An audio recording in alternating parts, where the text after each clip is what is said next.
अस्सलामुअलैकुम। First year physics का chapter number 7 चल रहा था हमारा।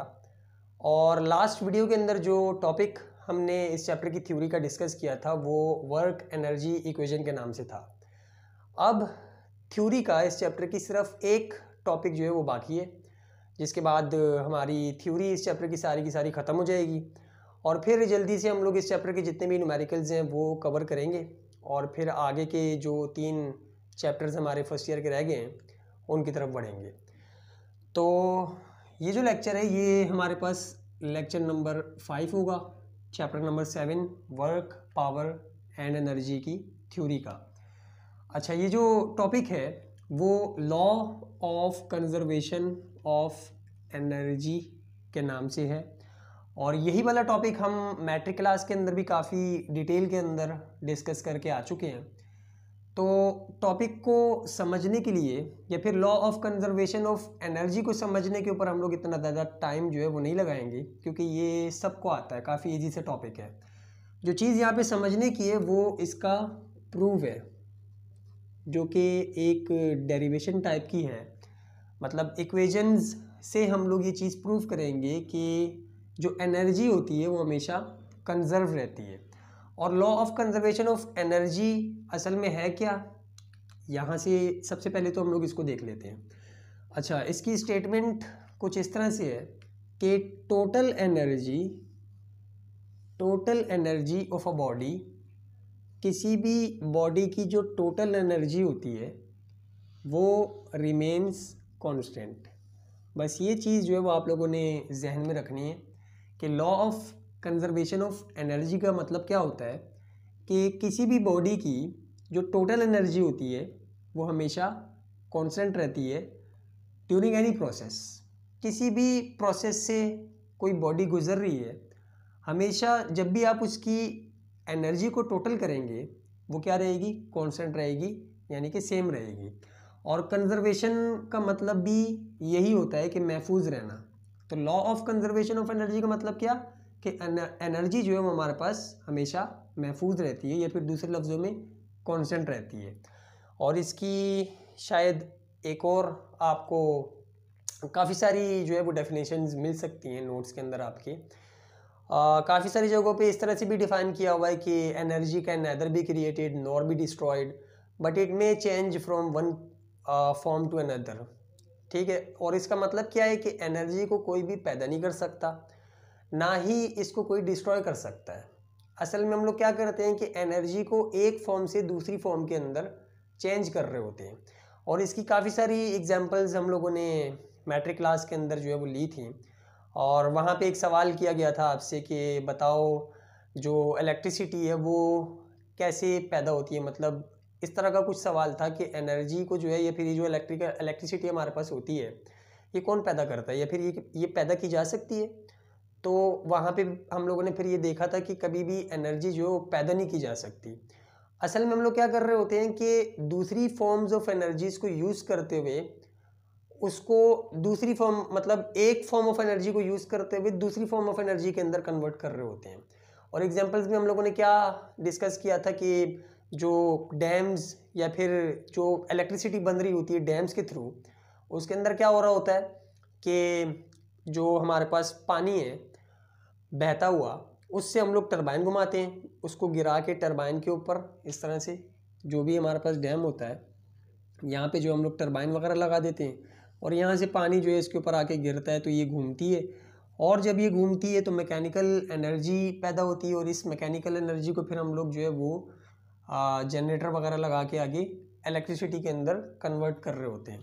इसी तरह अगर दूसरी एग्जांपल्स भी लें हम लोग तो सोलर पैनल से जो इलेक्ट्रिसिटी हम लोग जनरेट कर रहे होते हैं वो भी हमारे पास सनलाइट है, हीट एक फॉर्म ऑफ एनर्जी है।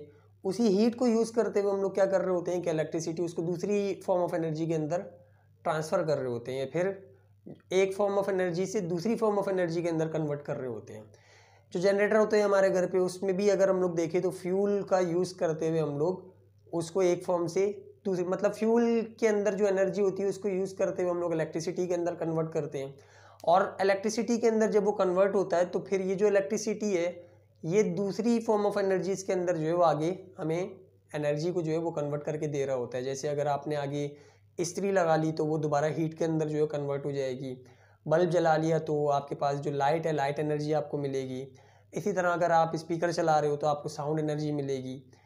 तो ये सर्कल जो है वो चलता रहता है कि एनर्जी एक फॉर्म से दूसरी फॉर्म के अंदर, फिर दूसरी फॉर्म के अंदर, फिर दूसरी फॉर्म के अंदर ट्रांसफ़र होती रहती है।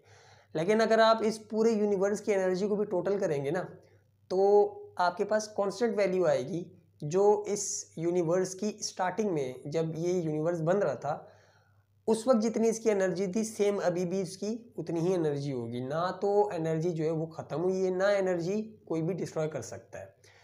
तो ये काफ़ी सारी एग्जांपल जो है वो हमने फर्स्ट अपने मैट्रिक क्लास के अंदर भी डिस्कस की थी, और यहाँ भी हम लोगों ने डिस्कस कर ली कि एनर्जी कभी भी ना तो कोई क्रिएट कर सकता है, ना ही डिस्ट्रॉय कर सकता है। और सिंपल जो आप लोगों ने बात जहन में रखनी है वो क्या रखनी है कि टोटल एनर्जी हमेशा किसी भी बॉडी की कांस्टेंट रहती है, कभी भी चेंज नहीं होती, वो सेम रहती है, चाहे वो किसी भी प्रोसेस से जो है वो गुजर रहा हो। और इसी चीज़ को हम लोग जो है वो आगे प्रूफ करने वाले हैं एक डेरिवेशन के थ्रू। तो डेरिवेशन को समझने के लिए सबसे पहले आप लोग कंसीडर करें कि हमारे पास एक मास है जो कि ज़मीन से, ये आपके पास ग्राउंड है, से ये वाली जो चीज़ है ये हमारे पास ग्राउंड है, और ग्राउंड से h हाइट के ऊपर, हाइट कुछ भी हो सकती है, हमने इसको h जो है वो सपोज किया हुआ है, ठीक है। h हाइट के ऊपर एक ऑब्जेक्ट जिसका मास m है वो ग्राउंड से पड़ा हुआ है, और इस पॉइंट, जिस पॉइंट के ऊपर पड़ा हुआ है उस पॉइंट को हमने बोल दिया कि ये p पॉइंट के ऊपर ग्राउंड से जो है वो h हाइट के ऊपर पड़ा हुआ है, ठीक है। अब अगर हम लोग देखें तो पॉइंट p के ऊपर, एट पॉइंट P के ऊपर जो इस बॉडी के पास एनर्जी होगी, या फिर ये जो बॉडी एनर्जी पजेस कर रही होगी, वो कौन सी एनर्जी होगी, जो कि हम लोग पीछे भी जो है वो डिस्कस करके आ चुके हैं कि हाइट की वजह से जो एनर्जी किसी बॉडी के पास आती है उसे हम लोग पोटेंशियल एनर्जी बोल रहे होते हैं, ग्रेविटेशनल पोटेंशियल एनर्जी, जो कि बेसिकली ग्रेविटी की वजह से जो है वो बॉडी के अंदर जनरेट हो रही होती है। तो पॉइंट P के ऊपर अगर इस बॉडी की एनर्जी की बात की जाए तो इस बॉडी के पास जो एनर्जी होगी वो कौन सी होगी, पोटेंशियल एनर्जी। और पोटेंशियल एनर्जी जो है वो किस तरह से कैलकुलेट की जाती है, mgh सबको पता है। तो पॉइंट P के ऊपर जो बॉडी के पास एनर्जी है वो पोटेंशियल एनर्जी है, वो mgh से हम लोग कैलकुलेट कर सकते हैं। मतलब जितना भी इसका मास होगा, जितनी हाइट के ऊपर ये होगा, और g की वैल्यू जो कि 9.8 है यहाँ पे डालेंगे तो हमारे पास पोटेंशियल एनर्जी आएगी।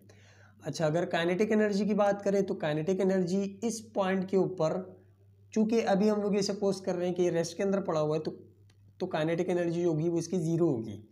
अब अगर टोटल एनर्जी देखें, टोटल एनर्जी की बात करें इस पॉइंट P के ऊपर, तो टोटल एनर्जी किसके इक्वल आएगी, पोटेंशियल एनर्जी और काइनेटिक एनर्जी को प्लस कर देंगे। मतलब ये दो एनर्जीज़ को जो है वो भी आप लोग जहन में रखो कि यही दो एनर्जी जो है बॉडी के पास होती हैं, ठीक है। और इस पॉइंट के ऊपर जो बॉडी के पास एनर्जी होगी वो सबसे ज़्यादा होगी पोटेंशियल एनर्जी, मतलब टोटल एनर्जी जो होगी वो पोटेंशियल एनर्जी ही होगी, जबकि काइनेटिक एनर्जी जो होगी वो इस पॉइंट के ऊपर ज़ीरो होगी। क्यों? क्योंकि ये मूव ही नहीं कर रहा, रेस्ट में पड़ा हुआ है। तो अगर हम लोग टोटल एनर्जी की बात करें तो potential energy plus kinetic energy यानी कि mgh प्लस ज़ीरो, तो इसकी जो टोटल एनर्जी आएगी पॉइंट P के ऊपर वो क्या आएगी, mgh के, ठीक है। टोटल एनर्जी पॉइंट P के ऊपर इस बॉडी के पास जो है वो कितनी आई, mgh। अब हम लोग प्रूफ क्या करने जा रहे हैं कि हम लोग डिफरेंट पोजीशंस के ऊपर इस बॉडी की जो है वो एनर्जी देखेंगे, इस बॉडी की एनर्जी को कैलकुलेट करेंगे, एक पॉइंट P के ऊपर, एक पॉइंट Q के ऊपर और एक पॉइंट O के ऊपर। और चूँकि इस लॉ ने हमें क्या बताया था कि एनर्जी जो है वो हमेशा कांस्टेंट रहती है, सेम रहती है।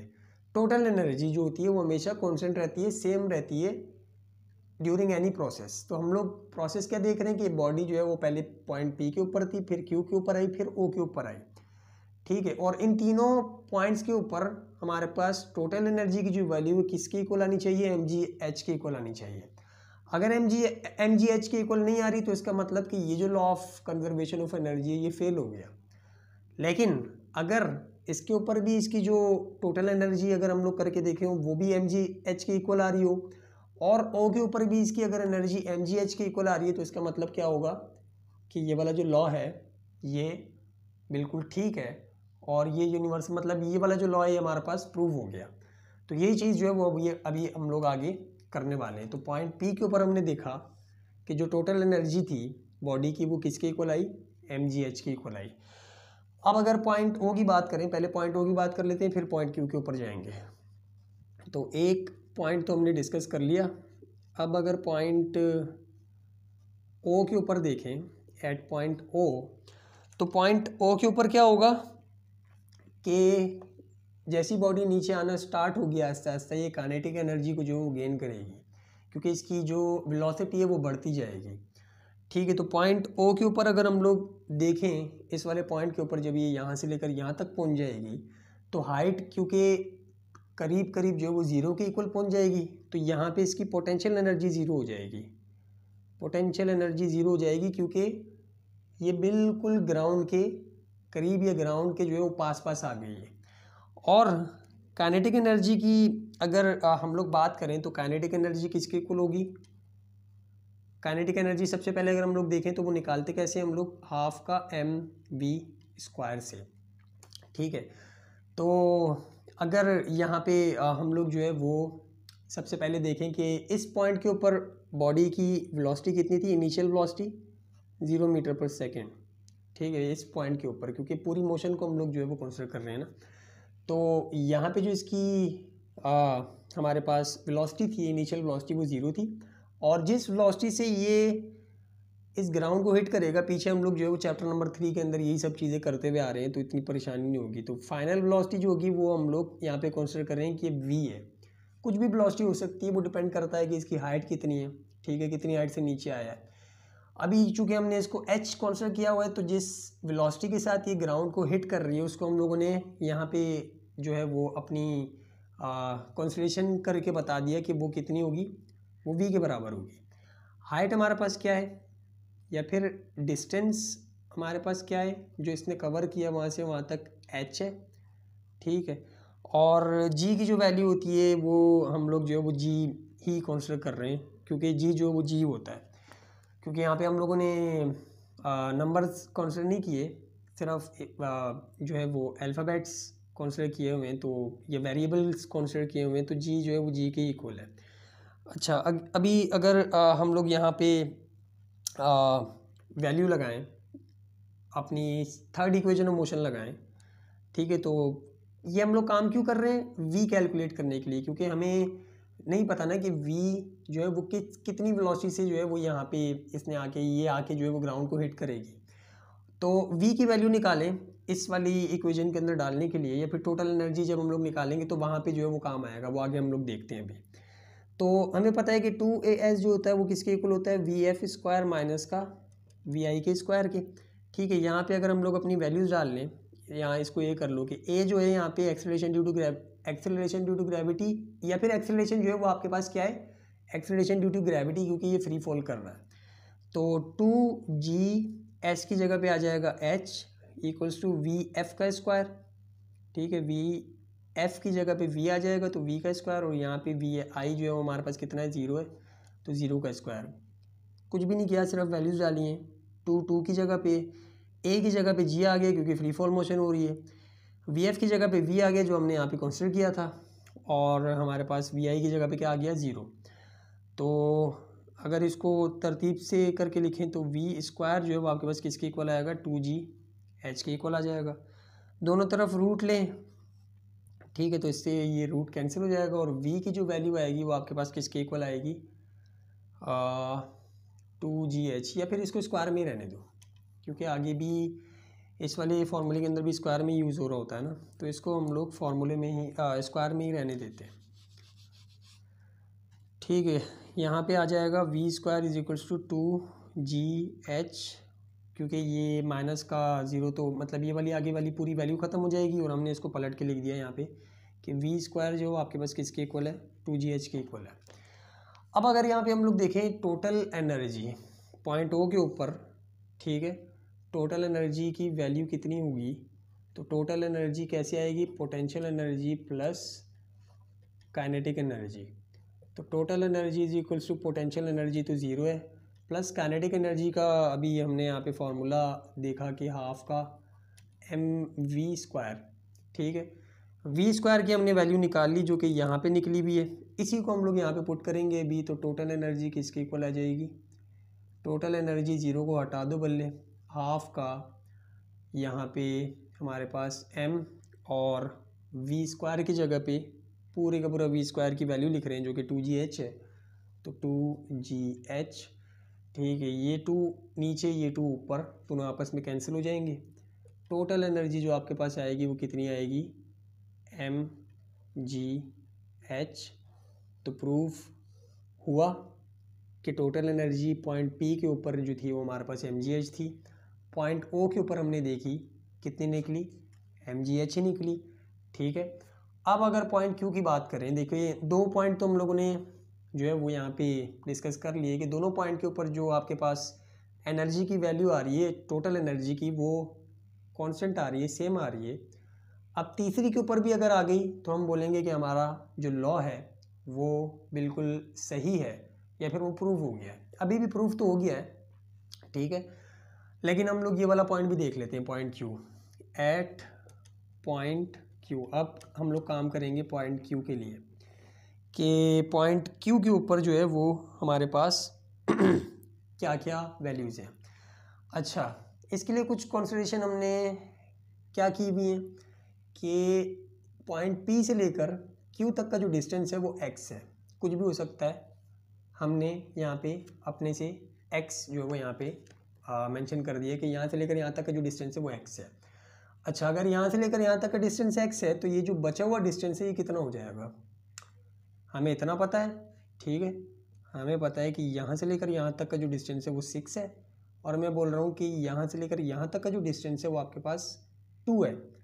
तो ये जो बचा हुआ डिस्टेंस है कितना हो जाएगा, सारे के सारे बोलेंगे 4, ठीक है। कैसे आया, सिंपली इसको इसमें से माइनस कर दिया, यानी कि 6 माइनस का 2 जो कि किसके इक्वल आया, 4 के।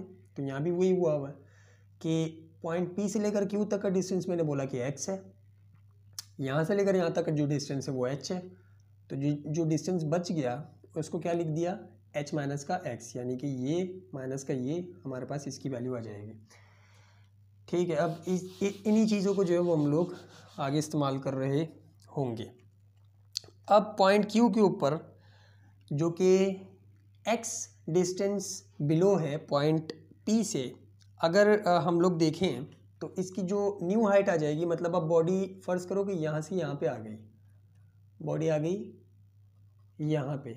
अब जो इसकी न्यू हाइट बन रही है वो कितनी बन रही है, h माइनस का x, ठीक है। ये हमारे पास जो है वो इसकी बन गई हाइट।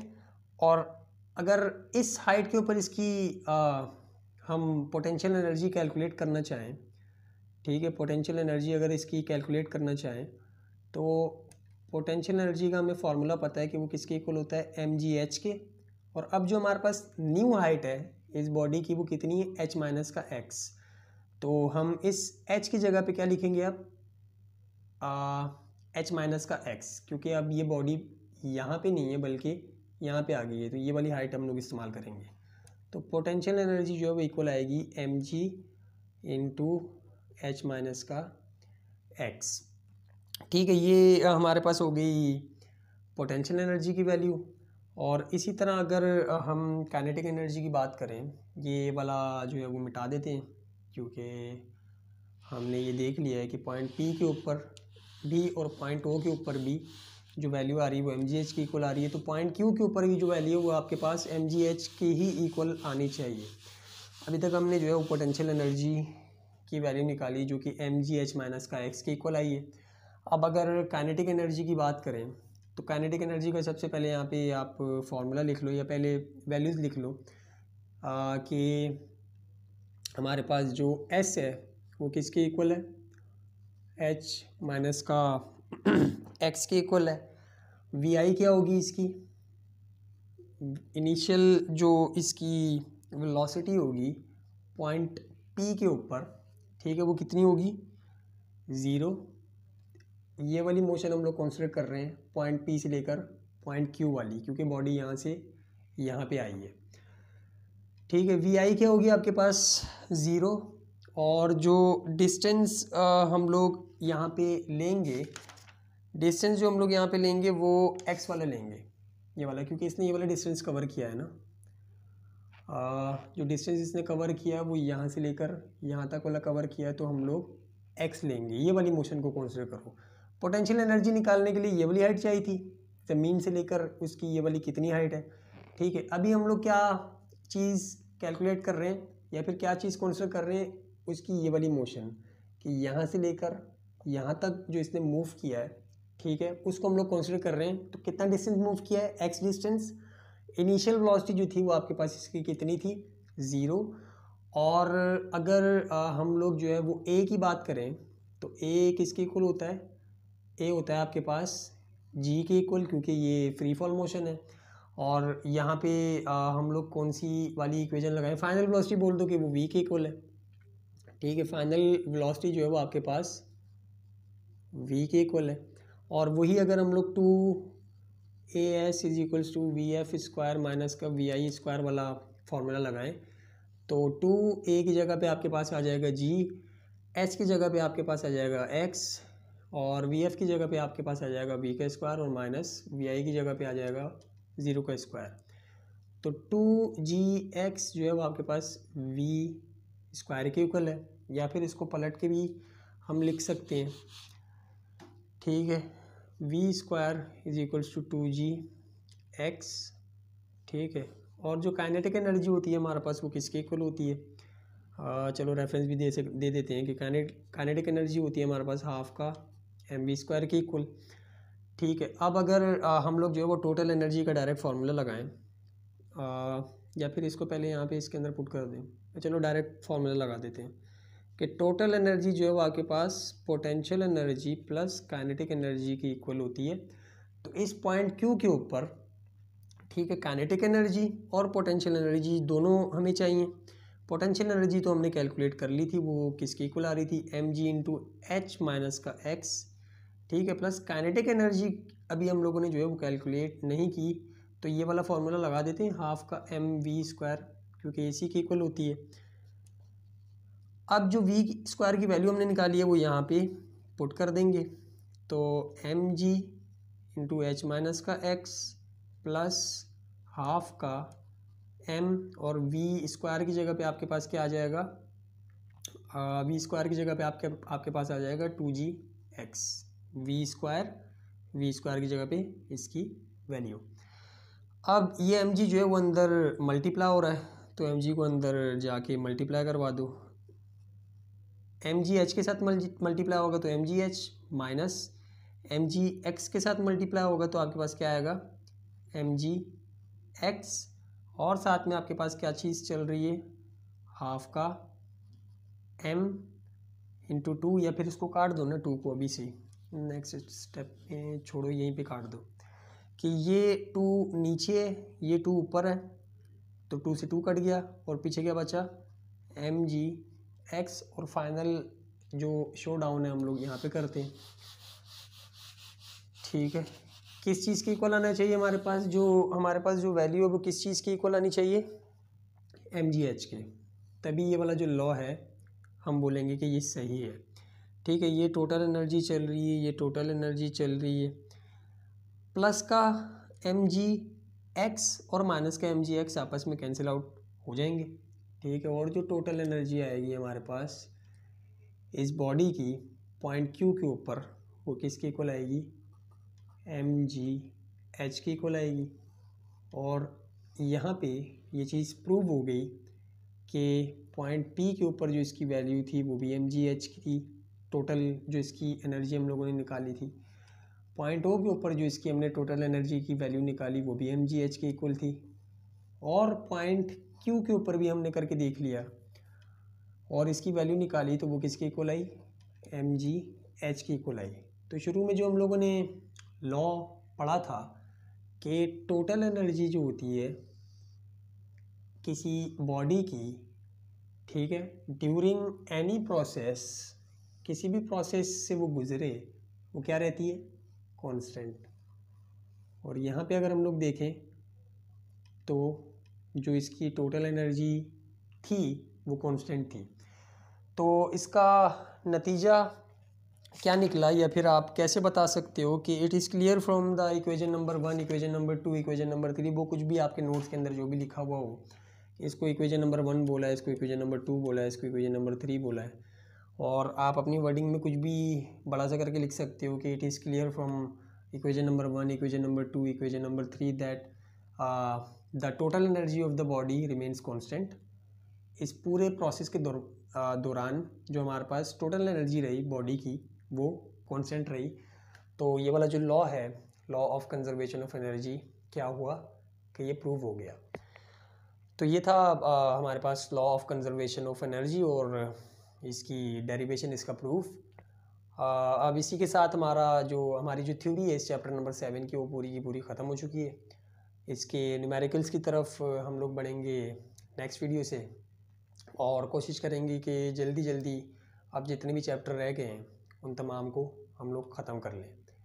तो आज के लिए इतना ही, मिलते हैं फिर अगली वीडियो में, तब तक के लिए अल्लाह हाफिज़।